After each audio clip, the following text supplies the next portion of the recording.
नोंथांमोननि गेजेराव दिनै आं थांनायाव लेखादों दै बर' हारि खौसे जाय बर' हारिनि नङा होमबा अके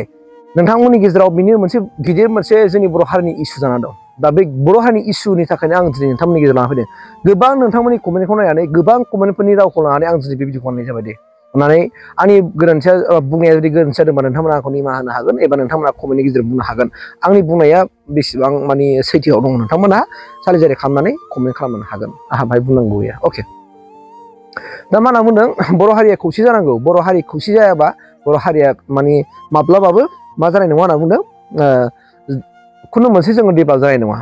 आरो दानि नैबेनिखि एमपि इलेक्सनावबो जों बर' हारिया खौसे जायाबा जों देरहाया होननानै गोबां मानसिया बुंगासिनो दं अके नोंथांमोनाव सोंसिगोन आं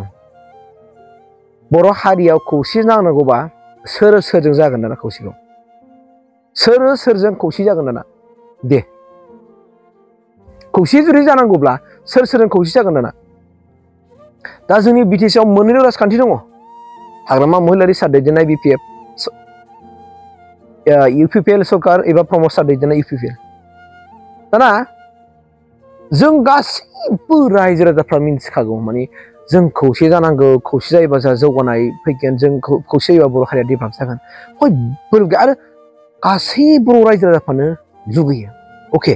दाना खौसे जानांगौबा दिनै जोंहा सासे दैदेनगिरि दंबावो बे दैदेनगिरि सारा मानावगिरि सारा दिनै मा जोबथेसाराव दङ रन्जन दैमारि सार दा बिनि मुं लानाय लोगो लोगो आंना मानोबा गोसोआ बोरैबा मोनो आरो रन्जन दैमारि सारनि खोथाखौ बुंनाय लोगो लोगो दा आं न'आव दं न'आव थानाय आं भिडिअखौ बानायनो नागिरदों दा नोंथांमोना बुंदो दाना दे खौसेखौ सोरजों जागोन हाग्रामा महिलारि सारा प्रमद सारजों फैनानै आखाइ हमफैनानै जों इउनिटि जासिगोन जों खौसे जासिगोन होनना बुंफैनो हागोन नामा दिनैनि थारिखआव बिथांमोना मालाबा खौसेनि थाखाय रायलायबायदों नामा साननो सिगां दा प्रमद बर' सारा दिनै हाग्रामा सारजों फैनानै दे आं नोंजोंनो थानोसै जों बिटिसिखौ ज' सालायनोसै होननानै दिनैसिमबो खौसे जानो हादों नामा हायाखै जुदि जोङो मासिफोरखौ जों माने शेयार खालामनो हायाब्ला गावनि मासिखौ जुदि हगारलायनानै होनो हायाब्ला खौसेया फैगोनसै माला फैयो नङा खौसे जानांगौ होनना बुङोबा बेनोब्रा जेनेबा नों जेनेबा जोंनि गेजेराव मोननै राजखान्थि दङ नायल' जायल' सिबाय मोननै राजखान्थि हान्जा दङ बिपिएफ दङ इउपिपिएल दङ दा जोङो बिपिएफआबो इउपिपिएलआबो बिपिएफजों खौसे जानो हाया बेराफारसे बिपिएफआबो इउपिपिएलजों खौसे जानो हाया अब्ला जोंनि रायजो राजाफोरनि लुबैनाया सिमाङै थांगोन नामा सिमाङै थांगोन ना जुदि जोङो गाव गावनि मासिखौ हगारलायनानै जुदि नोंनो सालायदो होननानै ओंखायनो आं दाखालिबो मोनसे भिडिअ होनदों जुदि 10 बोसोर आं सालायनोसै होनबाय जेनेबा साबा हमना दा प्रमद बर' सारा 10 बोसोर आं सिफ जागोन होननानै प्रमद बर'खौ हाग्रामा सारखौ लेंहरोबा नों फैदो जोंनि पार्टियाव आं 10 बोसोर सालायनोसै बेनि उनाव आरो नोङो 10 बोसोर जाफिनदो रटेसन खालामनो हागोन नामा बा जेलनिफ्राय गबोनाय लोगो लोगो जेनाखि रन्जन दैमारि सारखौ जोङो जेलनिफ्राय हगारनानै बेखौ जोङो गेलेहोनानै जों बेखौ बिटिआरनि चिफ जाया नामा जागोन ना जाया रन्जन दैमारियाबो जाथिनि थाखाय मावबाय हारिनि थाखाय मावबाय दिनै बयबो मिथिगौ बेस्रा दिनै न' बां नागारनानै दिनै जोबथेसालियाव थागासिनो दङ स' बेखौबो जोङो इमिडियेट मोननैबो ज' जानानै लोगो नांनानै सरकारखौ प्रेसार होयै होनानै थाबैनो रन्जन दैमारिखौ माने बख'नो हायो नामा मानोना रन्जन दैमारिखौ बख'नायनि दायथ'आ सरकारनि आखायावसो दं होनदों दानि बिजेपि सरकारनि आखायाव दङ बिजेपि सरकारा जुदि गोसो जायोबा हगारनो हायो दा बे बाथ्राखौ जोङो मिन्थिखाबाय रन्जन दैमारिखौ हगारनाया बिजेपिनि आखायाव दं माने बिजेपि गभर्नमेन्ट दं नालाय दा स्टेटआवबो बिजेपि सेन्ट्रेलावबो बिजेपि दा बेनो आरोना आं दाखालिबो बुंदों ओंखायनो बिटिसि सुक्तिनि गेजेरजोंहाय माने रन्जन दैमारि सारखौ हगारनो हानाय गोहो गैया नाथाय दा बिटिआर सुक्ति जाबाय बिटिआर सुक्तिनि गेजेरजों रन्जन दैमारि सारखौ हगारनो हानायनि गोहो दङ मानोना बिथाङा दिनै गावनि दाय गासिबो गोरोन्थिफोर मावनायखौ निमाहा बिबाय जेनेबा दे जा मावबाय भुल जाबाय आरो जों दिनैनिफ्राय मावला होननानै जेनेबा बिसोर दिनै एग्रिमेन्ट होबाय नङा होमबा एग्रिमेन्ट लाबाय एबा दिनै बिटिआर सुक्ति खालामबाय दा बिटिआर सुक्तिनि गेजेरजों माने रन्जन दैमारि सारा गनांगौमोन दिनै मानो गवाखै स' बेनिखायनो आंनि लुबैनाया जाहैबाय मा रन्जन दैमारि बेनिफ्राय प्रमद बर' आरो हाग्रामा महिलारि बे साथामनि गेजेराव सेट शेयारिं खालामनो हानाय क्षमताया जोंनि गेजेराव थानांगौ आरो साथामनि गेजेराव सेट शेयारिं खालामलायनो हायोब्ला बिथांखौ जेलनिफ्राय बख'नानै बर' हारिया खौसे जायैनि मानियानो गैया आरो जेब्लानाखि बर' हारिया खौसे जाबायना बिटिसिआव खुनु रावबो प्रानिया देरहाला खौसे जानाय लोगो लोगो बर'नि राजखान्थिया देरहाबाय थागोन खुनु रावबो सोमावनो हाया दै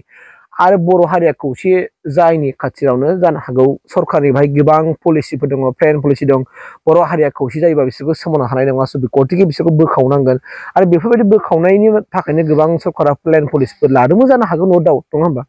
बाट दिनै जों मिथिखागौ जोंखौ गुबुन जौगाखां हारि माहारिफ्रा बेसेबां माने खेंसालिया नोजोर नायो रायलायबाबो रायलायसाबस्लाब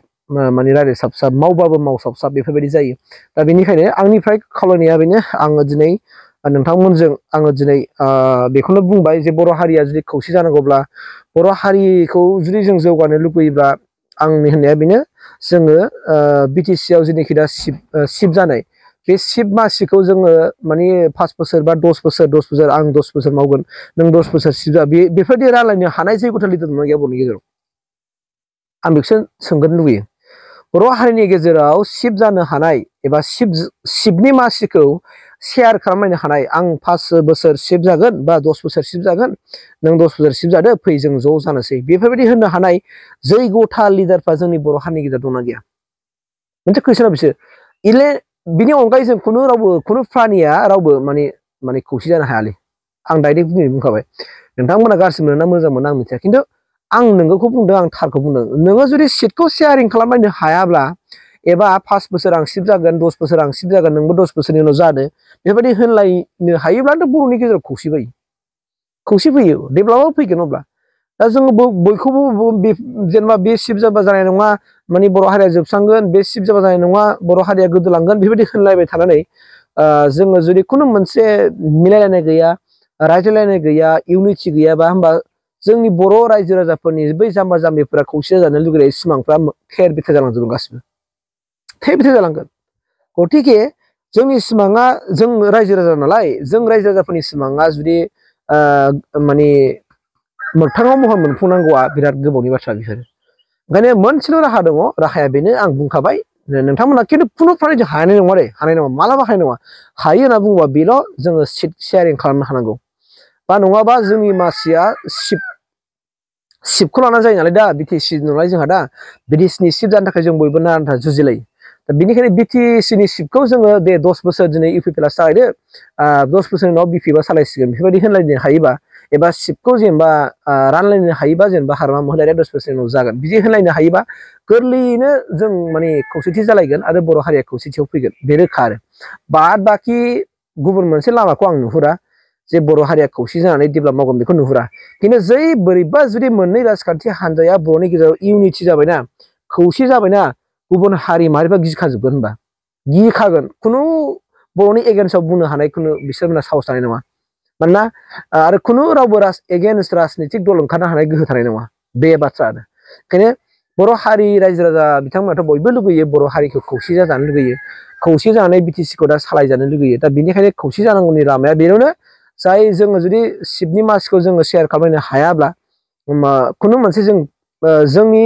माने खौसे जादों होननाया बे जाम्बानिसो बाथ्रा जागोन बे जाम्बानि राव जागोन आं दिनै बुंखाबाय आरोखि ओंखायनो आंबो लुबैयो खौसे जानाय बयबो लुबैयो खौसे जानायखौ गासिबो बर' रायजो राजाफ्रावनो लुबैयो इउनिटि जानानै डेभेलपमेन्टनि थाखाय खामानि मावनानै रायजो राजाफोरनि थाखाय खामानि मावनो बयबो लुबैयो ओंखायनो बेफोरबायदि खालामोब्ला बेस्ट जागोन आरो खौसेथि जानायनि माने मिनिंफुल थागोन आरो बाद बाखि नङाबा जों गावजों गाव बेफोरबायदि जालाबाय थानानै खुनु मोनसे जोंनि हारिया जौगानाय नङा माने गाहायाव थांबाय थागोन बे आरो मानोना जोंनि गेजेराव बयबो गावखौनो आं सानो नङा होमबा आं सानो आंनिफ्राय रोंसिन रावबो थानाय नङा आंनिफ्राय गोरोंसिन थानाय नङा बेबायदि सानलायनायाथ' जोंनि गेजेराव बिराद मोनसे खहा लाबोगासिनो दं